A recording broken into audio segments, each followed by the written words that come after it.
El día de hoy vamos a hablar de un tema muy importante, que es el tema de la autoestima. Vamos a empezar a definir qué es la autoestima. Es netamente la visión, como dice, propia de uno mismo, que nos permite tener las capacidades para poder pensar y tomar decisiones, en búsqueda siempre de la felicidad, de manera afectiva, asertiva. La autoestima no solo es la autopercepción del presente, sino también una valoración del reconocimiento de lo que pudiera ser también en el futuro, donde logramos condiciones de satisfacción, así como la seguridad que debe tener uno mismo y luego también con su entorno. Si bien es cierto, la autoestima se va construyendo, desarrollando y cambiando durante la vida. Es por eso importante que la autoestima se refuerce durante la niñez para que eso se pueda definir en la adolescencia. Cuando hablamos de la importancia de tener una buena autoestima, nos va a ayudar a sentirnos, si bien es cierto, mucho mejor con nosotros mismos y con el resto. Y cuando vamos a comportarnos de cierta manera, siempre tiene que ser siempre motivados de una manera asertiva. Por lo tanto, tener una buena autoestima, ¿en qué nos puede ayudar?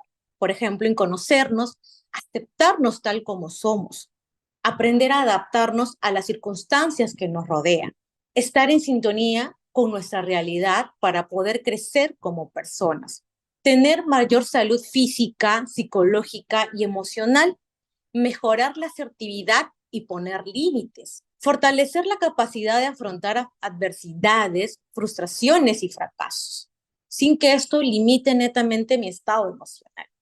Trabajar en nuestra esencia para poder alcanzar nuestras metas y autorrealizarnos. Afrontar las situaciones que se nos presentan con mayor confianza y fortaleza.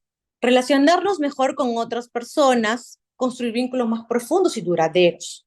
Establecer estrategias para alcanzar objetivos que se nos proponen. Cuando hablamos de la autoestima alta, tiene ciertas características como, por ejemplo, la autoconfianza. Si bien es cierto, la persona conoce y acepta sus valores, pero esto también está dispuesta a lucharla cuando hay una oposición de las personas en el exterior. Siempre netamente de manera asertiva, que no vulnere los derechos ni las funciones de las otras personas. Aceptación. La persona se acepta así tal y como es, lo cual no quiere decir que no intente vencer sus miedos y cambiar sus malos hábitos. Pero si se siente culpable por ser o porque a otros no les parezca adecuado su manera de pensar. ¿Qué quiere decir? Que, por ejemplo, yo puedo tener una opinión con ciertos temas y la otra persona no comparte lo mismo, yo no tengo por qué sentirme mal ni molestarme. Al contrario, tengo que aprender a aceptar las opiniones de las otras personas y considerarlas tan importantes como también es mi opinión. La autovaloración. La persona se considera mediantemente apta con cosas para ofrecer a los demás y se relaciona con ellos en condiciones de igualdad e dignidad. Todos somos tan importantes, ni uno es menos que otro. Apasionamiento. Es capaz de disfrutar con determinadas actividades y alegrarse de su propia existencia, lo cual no significa que vive en un estado de alegría constante. Puede entristecerse o alegrarse por cualquier situación. No siempre vamos a estar contentos. En la vida siempre van a haber situaciones que tal vez podrían generar tristeza, enojo, pero sin embargo, siempre tengo que ser positiva. Ahora, la autoestima baja. La autoestima baja cuando las personas, por ejemplo, tenemos las siguientes conductas, hablamos netamente de una autoestima baja, como por ejemplo, la autocrítica constante. La persona se mantiene en un estado siempre de insatisfacción, siempre ve el lado negativo y por eso les genera tristeza y en algún momento podría generar frustración y esto podría llevar a un estrés. Deseo compulsivo de complacer a las personas por encima de nuestras propias necesidades. Es incapaz de decir que no. Hipersensibilidad a la crítica. La persona tolera poco las críticas y se muestra hostil ante quienes la cuestionan y es fácil resentirse.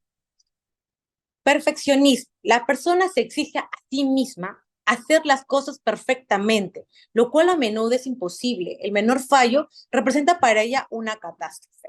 Y termina netamente a veces refugiándose, por ejemplo, en su cuarto y se aíslan. Culpabilidad constante. La persona es incapaz de perdonarse errores y se considera eternamente para ellos. Defensividad. La persona reacciona ante la vida como siempre está constante ataque. Por ejemplo, si alguien le dice algo que no le gustó, va a contestar siempre a la defensiva, no va a tener una manera asertiva en cuanto a la comunicación. Ante ello, en cuanto a las terapias, siempre se ofrece los tips para mejorar la autoestima. Tip número uno es reconocer tus fortalezas y debilidades. Tip número dos, aceptar tus debilidades y errores. Tips número tres, reconocer tus emociones. Tips número cuatro, aprender a sentirse merecedor de la felicidad. Por más que podamos cometer errores, nosotros igual tenemos que sentirnos merecedor de felicidad. Hay situaciones que tal vez nos generan, como mencioné hace rato, tristeza, frustración, enojo, pero sin embargo siempre tenemos que verle el lado asertivo y positivo de la vida. Tip número 5, ser más flexible. Tip número 6, rodéate de personas que te hacen bien. El hecho de escuchar comentarios alentadores, positivos, hace que uno también se sienta mejor consigo mismo. Tip número 7, vive conscientemente.